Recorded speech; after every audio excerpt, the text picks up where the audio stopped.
Modi cabinet विस्तार में इस बार 43 नए चेहरे शामिल किए गए। तो चलिए आज आपको खास रिपोर्ट में दिखाते हैं वो मंत्री, वो चेहरे, अगर उनका व्यवहार और उनका काम ठीक रहा जिसका सीधा असर आपकी जेब पर पड़ता है। तो चलिए आपको खास रिपोर्ट में दिखाते हैं वो मंत्रालय और वो मंत्री जो आपकी जेब का भी ध्यान रखेंगे, यानी कि अगर वो चाहें तो आपकी जेब पर कैंची चल सकती है, अगर वो चाहें तो आपकी जेब में पैसे हो सकते हैं। तो चलिए आपको एक खास रिपोर्ट दिखाते हैं। राष्ट्रपति भवन में बुधवार शाम 43 नए चेहरों ने मंत्री पद की शपथ ली। कुछ ही घंटे बाद सबको मंत्रालय भी अलॉट कर दिए गए। वैसे तो हर मंत्रालय की अपनी अहमियत है, मगर कुछ मंत्रालय ऐसे होते हैं जिनके फैसलों का जनता की जेब पर सीधा असर होता है। बजट का जिम्मा संभालने वाला वित्त मंत्रालय तो है ही, पेट्रोलियम मंत्रालय के हर फैसले का असर पूरे देश पर साफ नजर आता है।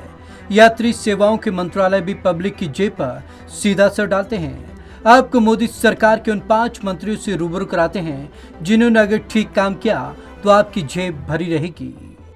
निर्मला सीतारमण के कंधों पर सबसे बड़ी जिम्मेदारी।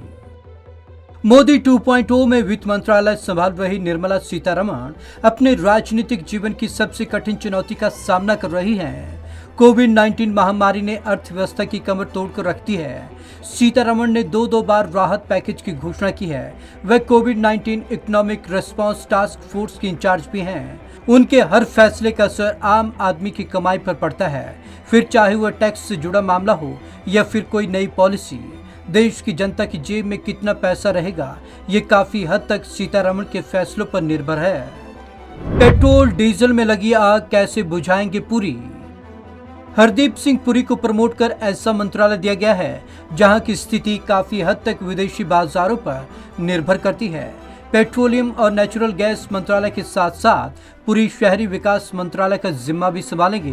देश के कई हिस्सों में पेट्रोल 100 रुपए लीटर का आंकड़ा पार कर चुका है। डीजल भी ज्यादा पीछे नहीं है।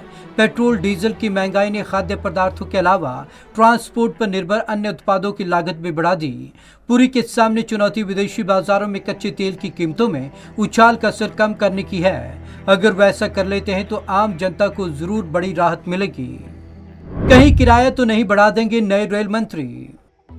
भारतीयों की जीवन रेखा कही जाने वाली भारतीय रेल से जुड़े फैसले का जनता पर काफी गहरा असर पड़ता है। रेल किराए में जरा सी बढ़त का व्यापक असर होता है क्योंकि अधिकतर सामान की ढुलाई रेल के जरिए होती है। नए रेल मंत्री अश्विनी वैष्णव के पास बतौर IAS अधिकारी पब्लिक प्राइवेट पार्टनरशिप में काम करने का अच्छा खासा अनुभव है। रेलवे भी धीरे धीरे प्राइवेटाइजेशन की ओर देख रहा है। ऐसे में वैष्णव के फैसलों के दूरगामी परिणाम होंगे।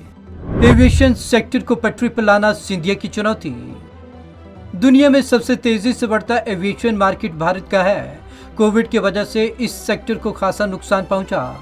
लंबे समय से अंतर्राष्ट्रीय उड़ानों पर रोक है, जिससे लोगों के साथ साथ एयरलाइंस कंपनियों को खासा झटका लगा है।